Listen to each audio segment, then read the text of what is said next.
काही आपण 7 लाख 500 दिले, 1000 रुपये दिले, 1100 दिले, याच्या व्यतिरिक्त ज्यांना इच्छा आहे त्या सर्व मान्यवरांनी या सभा मंडपासाठी आपलं योगदान द्यायचंय, जेणेकरून उद्या असं वाटलं पाहिजे आपल्याला की हा सभा मंडपात माझा सहभाग आहे।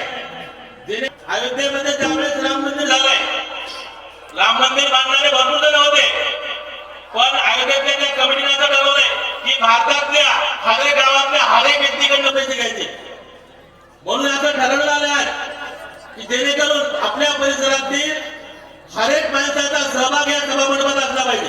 उद्या इथे आमदार येतील, खासदार येतील, पालकमंत्री येतील, ते सांगतील की सभा मंडप मी देऊ, 100% त्यांचा मी सभा मंडप घेऊ, पण पाठीमागं घेऊ। मंदिरापुरता जेवढा काही सभा मंडप आहे हा सगळ्या परिसरातील लोकांचा असेल, एवढंच मला सांगायचंय। धन्यवाद। ज्यांना पैसे दिले होते त्यांनीच नावं सांगा। नाही सांगायला लागलो मी, उगाच घोषणा व्हायला म्हणून नावं सांगू नका कोणी। पैसे द्यायचे तिथं मंदिराला। गेल्या 2 वर्षापूर्वी ज्यावेळेस कमिटीला पैसे कमी पडले, म्हणून जाणीवपूर्वक उल्लेख करतोय मी, ज्यावेळेस सगळ्या पट्टे जमा करून आपला खर्च होत नव्हता, त्यावेळेस 10-12 जणांनी सांगितलंय, नावं सांगणार नाही मी त्यांचे, की 10,000 देतो, 15,000 देतो, 5,000 देतोय।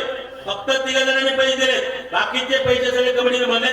म्हणून माझी विनंती आहे, ज्या माणसाला पैसे दिले होते भले 200 द्या, काही हरकत नाही, 100 द्या, तुमचे 100 सुद्धा घेतले जातील, कारण की हर एक माणसाचा सहभाग या सभा मंडपात असलेला पाहिजे।